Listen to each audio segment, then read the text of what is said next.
खाइरहेको थियो अनि मलाई नि कस्तो रमाइलो लागिरहेको थियो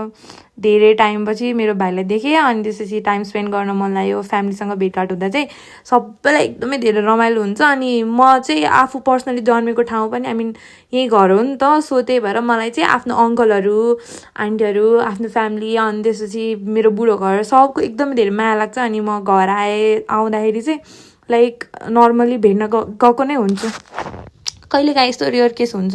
केही काम पर्यो केही गरेर भ्याएन भनेर अनि भाइले चाहिँ खाजा खुवाएर पनि सकाइसकेँ मैले अनि ऊ चाहिँ मजाले इन्जोय गरी खाँदै थियो खेली अनि मलाई नि एकदमै रमाइलो भयो भाइसँग टाइम स्पेन्ड गर्न पाउँदाखेरि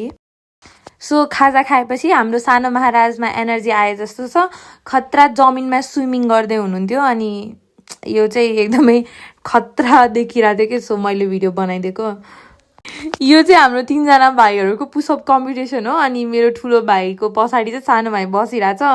एन्ड देन ऊ चाहिँ भुइँमा सुत्यो होइन अनि त्यसपछि मैले यसरी काउन्ट गरेँ होइन उसले चाहिँ 16 टाइम्स चाहिँ पुसअप गर्यो कि 1 2 3 go 1 2 3 4 5 6 7 8 9 10 11 12 13 14 15 16 अनि मेरो ठुलो भाइ चाहिँ एकदमै स्ट्रङ रहेछ सो मैले पनि आफ्नो पावर देखाउँदैछु सुरुमा चाहिँ मेरो ठुलो भाइलाई बोकेर मैले पिङ खेलाएँ त्यसपछि पालो मेरो माइलो भाइको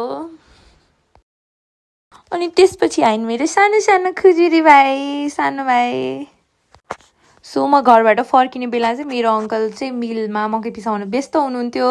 अनि म अङ्कल आन्टी भएर चाहिँ माथि निस्किँदै थियौँ सो ठ्याक्क त्यही बेलामा चाहिँ हाम्रो कुलदेवताको मन्दिरमा हाम्रो लामा बुवाले चाहिँ पूजा गर्नको लागि मन्दिर खोल्नु भएको रहेछ सो मैले कुलदेवताको दर्शन पनि गरेँ अनि यहाँ चाहिँ हाम्रो बहादुर कर्णेल गम्भीर सिंह रायमाझीज्यूको शालिग चाहिँ स्थापना हुँदैछ सुन है अनि मैले चाहिँ दर्शन गरेर सकाएर घर फर्केँ आजको दिन चाहिँ एकदमै रमाइलो भयो सो नेक्स्ट भ्लगमा फेरि भेटौँला बाई बाई